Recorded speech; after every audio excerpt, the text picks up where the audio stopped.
welcome back to my channel. And if you're new here, I'm Sue of Bendnstretch with Sue. In today's video, I'll be taking you through a session where we use a foam roller as a means of therapy. I'm a big believer in supplementing a healthy lifestyle of exercise with also taking care of stretching your body, as well as using methods such as the therapy balls, which I'll link a couple other videos that I've previously done using therapy balls. Also, using the foam roller can be a really helpful tool. Even soaking in an Epsom salt bath can be a great way to soothe and relax muscles after exercise. But for today, we'll be focusing our attention on using the foam roller. Now, there are different types of foam rollers, and in today's video, I've only included this particular one. Now, this is one that I've ordered from Amazon. This isn't sponsored in any way. And I really enjoy using this one because of all the grooves and nubs that it has on its surface. The beauty of this one as well is that there is a smaller foam roller included on the inside, and this one can be removed and used when the muscles are more tender. Typically, a denser foam roller is great for larger muscles and for very tight, strong muscles. But if the muscles are a little bit more delicate, perhaps a smaller muscle group, you may enjoy using one that has a softer density. So in today's video, we'll be starting from the feet, working our way up to the top of the structure. So let's begin, and I'm going to use this small one to begin with, because as we start from the bottom up, we'll be starting with the feet. And this one can be really nice, being smaller, that it fits right along the fascia under the soles or on the soles of the feet. So you can apply as much or as little pressure as you like while using a foam roller. So you could do this exercise by doing 1 foot at a time, and perhaps standing up as well will allow you to put more pressure, or if you're seated, you could even lift up onto the hands and use the arms as a means of creating more downward pressure. So I like to work on the muscles that I'm massaging with anywhere from 5 or so repetitions as I massage out. You may find that some areas that are tighter, you'll want to focus more time there and maybe spend as much time as is needed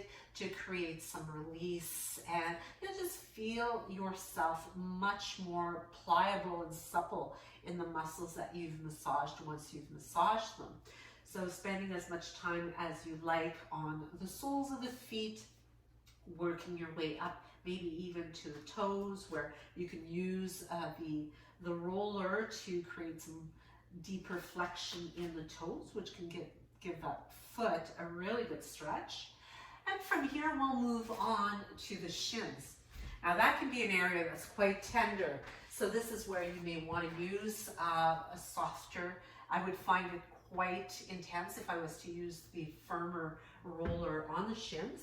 And as well, for the shins, you'll want to distribute the weight through your hands. Now you could do both at the same time, or you could here as well do one at a time. But you can start from the ankles, the fronts of the ankles, and letting yourself roll all the way to just below the knees. So again, you're monitoring the amount of pressure that you distribute over the shin area by putting some weight into your hands, your arms. So if you wish to make it a little less intense, you could simply maybe do one at a time, or again, bring more weight by shifting over into the particular shin that you're working. So you're going to do your passes. You could create a little bit more of a turn to get more along the inside of the shin.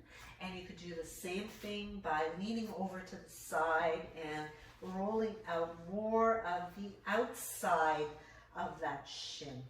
So again, starting from the ankle and working your way up the knee.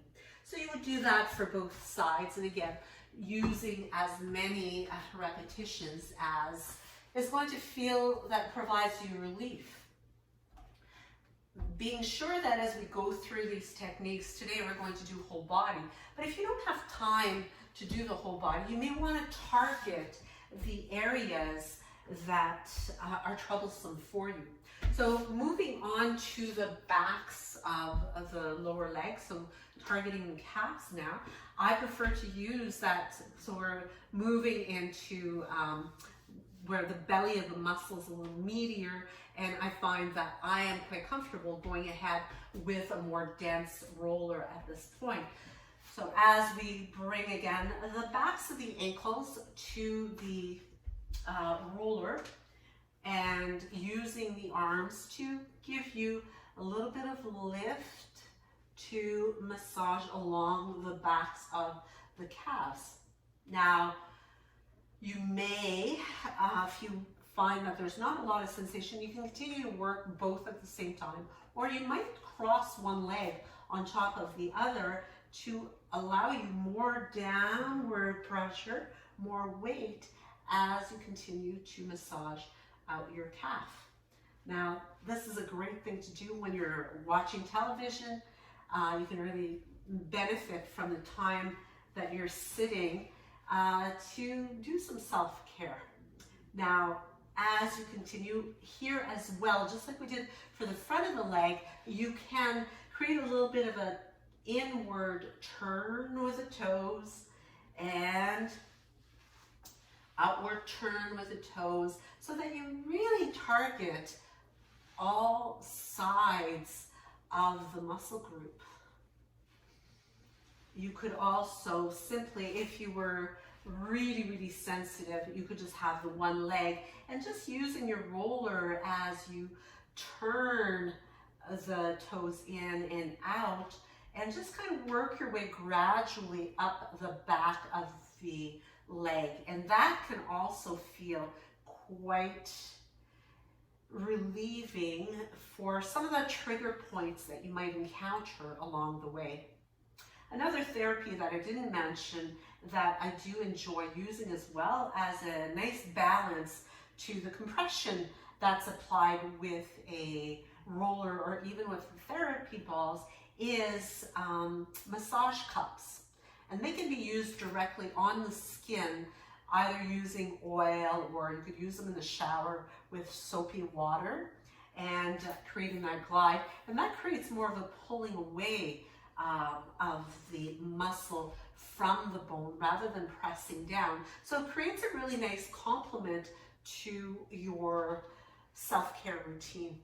So it's really good to use all of those therapies and kind of vary them where you are creating a really good balance with that variety. So you would want to do both sides, spending as much time as feels right for you as you target the larger muscle groups. Now, I do also have, I don't have it here with me at this time, but I do have a longer roller. So depending on the size of your thighs, if you're working both of them at the same time, you might want to have a longer roller to place both thighs on the roller and moving up into the hamstrings. Now, as we massage the hamstrings, it's the same thing. It's a large muscle group, so you will probably find that before long, a denser roller is going to be more effective. And here too, you could simply cross the top leg over, allowing yourself to have that heaviness and more direct pressure on those knots that you're trying to release.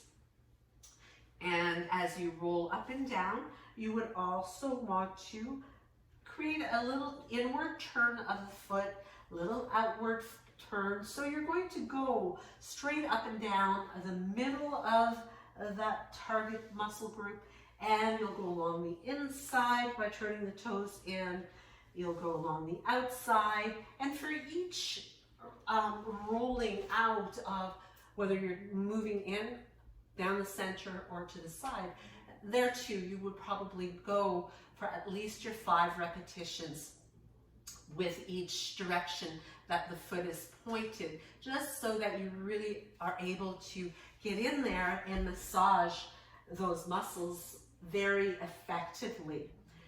So again, option to do one at a time, one leg at a time, both legs at the same time. If you've got that bigger roller, certainly doing both of them at the same time is going to be easier and allow you to get more area. So just doing one at a time, particularly if you're crossing the leg over, and having that extra weight can be really helpful.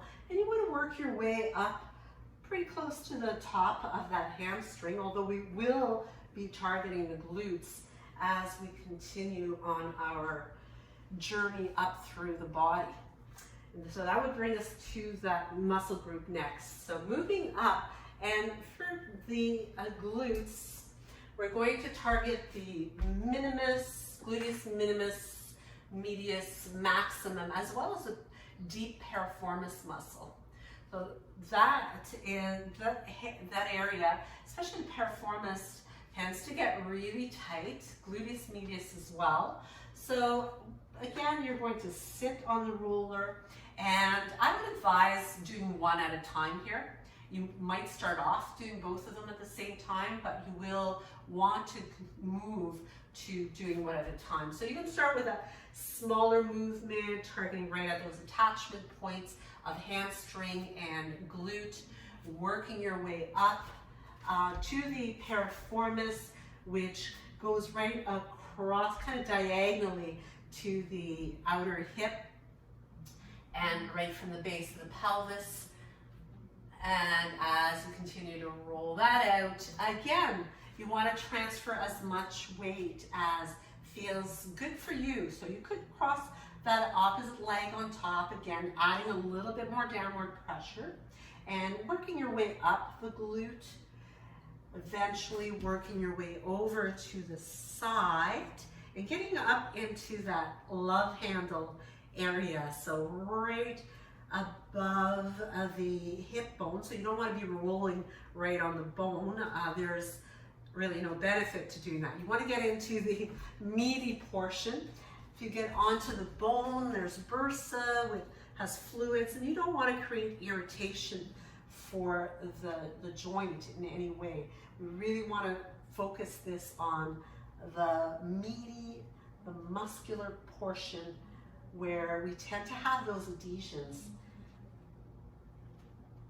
So a few repetitions there, and then we move to finish off the lower body by bringing the roller. We're going to focus it on the hip flexor. So we're moving right from the outer hip to the front portion here. So not going in too far. Again, we want to just really stick to where the muscle here, that band, goes right through the front, the hip flexors. We've got the psoas muscle in there, which is a large one, the TFL.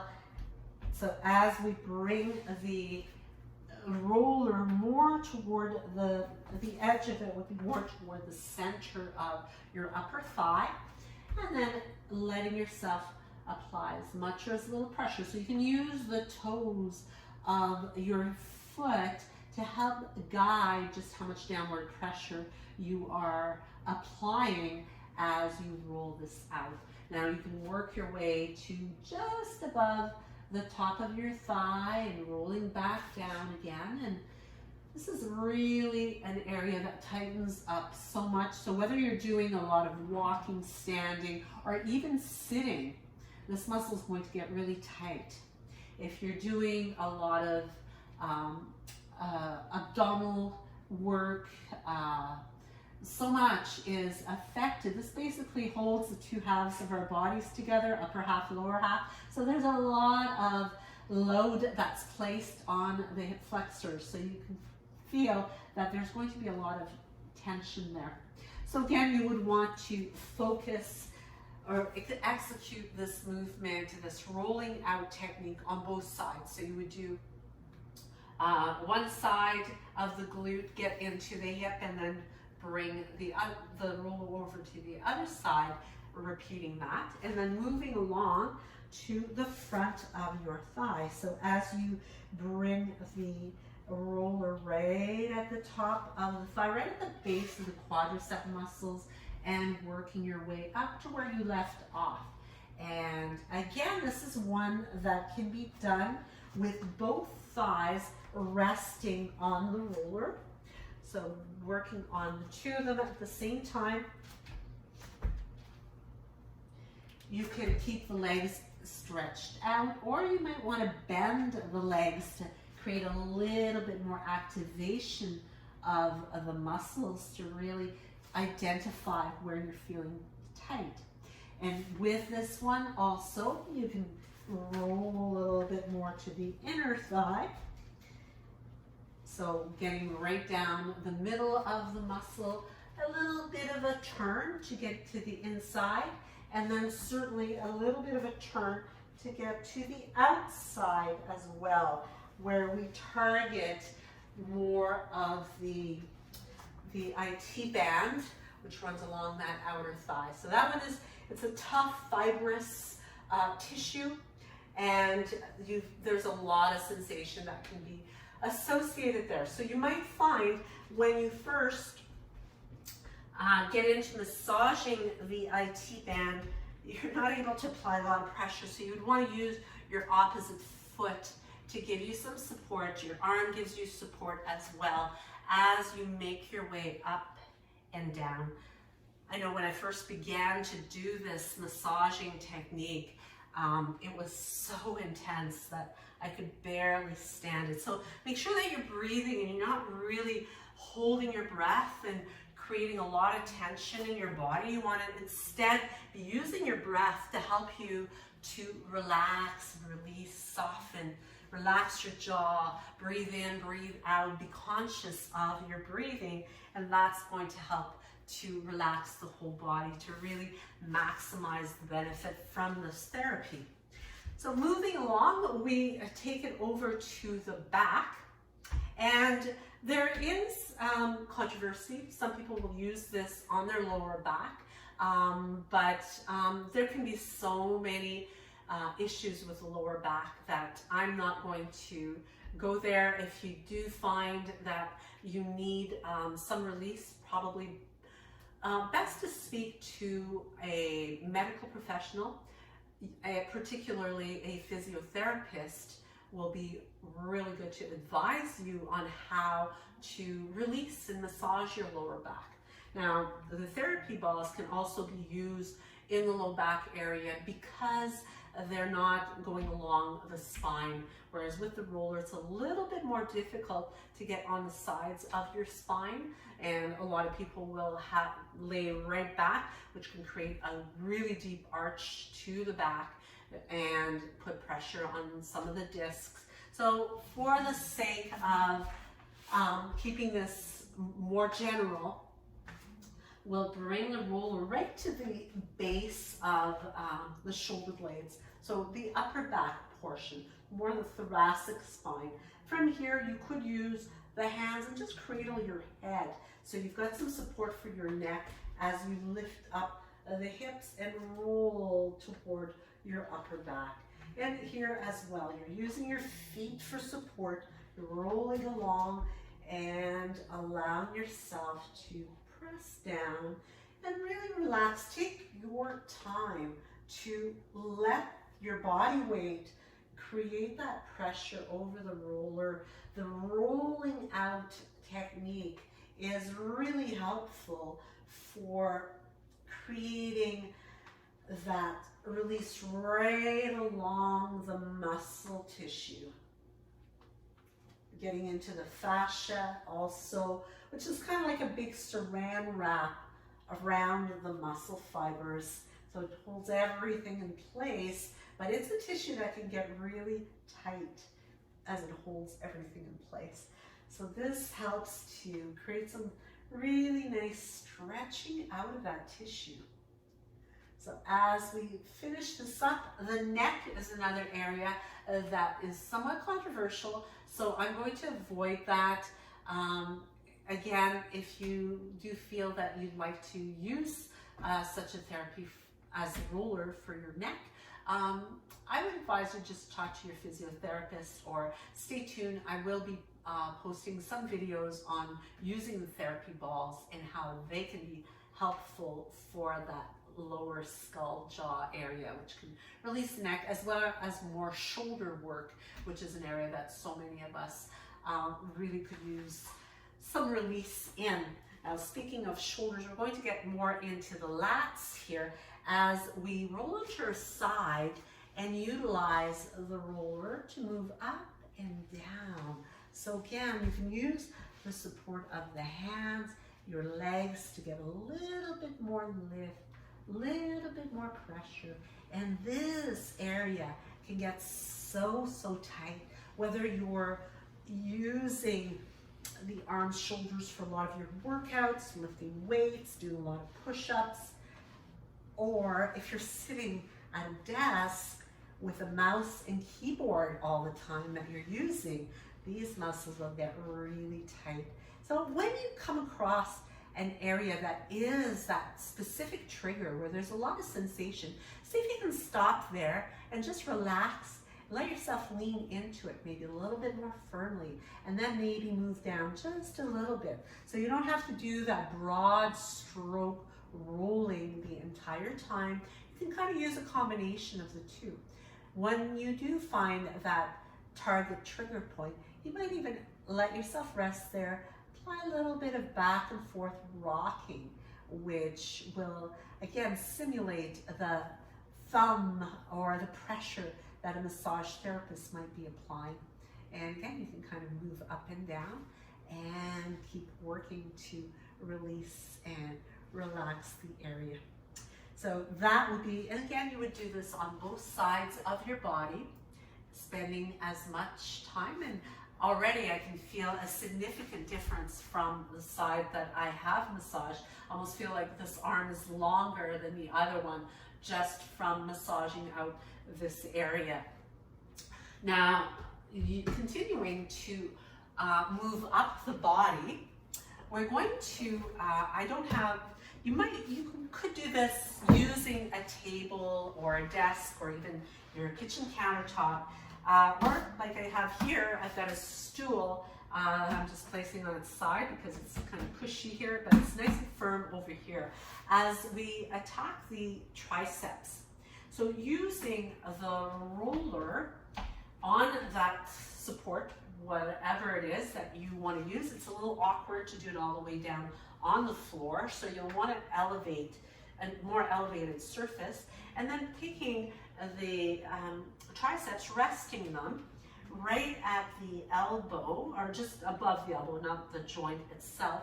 So right at the base of the tricep, and then rolling it out, working your way up toward the underarms. So as you apply, again, as much or as little pressure as is needed, you can let yourself, again, explore where these muscles are tight. So you could, again, just like you did with the legs, kind of turn out your fist a little bit to target more of the outer tricep after rolling up and down a few times. You can do both at the same time or one at a time. And get also rolling in can help you to get more of the inner. And you want to work your way toward the underarms. This is great for the shoulders as well as for the elbows. So if you tend to have tennis elbow, massaging out the arms is going to be a great way to help with that. And as we continue moving to the forearms, and I'll just take my watch off here, as we place the forearms on the roller. So again, you might lift yourself up a little higher to create more downward pressure, rolling through those forearms. You could also use one hand, much like we did with therapy balls, to apply more pressure on that forearm.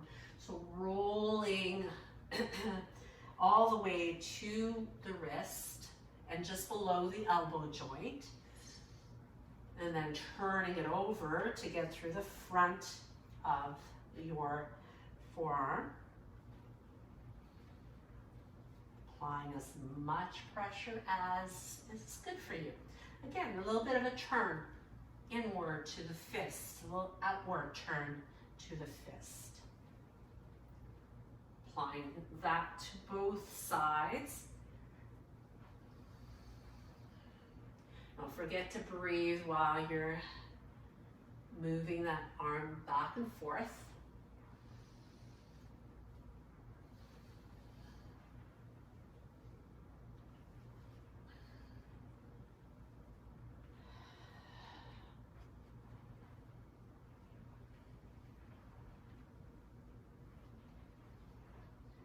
And as we finish it up, so spend as much time as you need, but just already you will feel that there is quite a bit of loosening, quite a bit of release to those muscles that we've been working.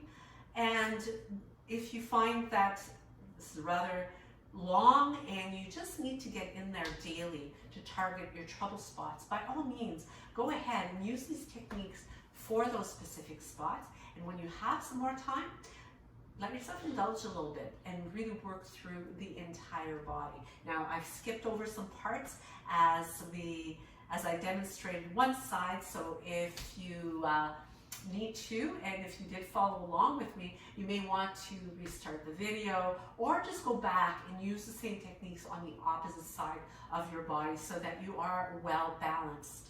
So I hope that you enjoyed this, and let me know how this feels for you. If you have any other questions about this, let me know any other techniques that you'd like me to demonstrate.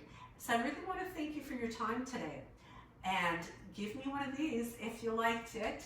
Be sure to subscribe and share with your friends, as well as hitting that notification bell so you will be aware when I upload new content, so you can check it out and check me out in the next video. Namaste.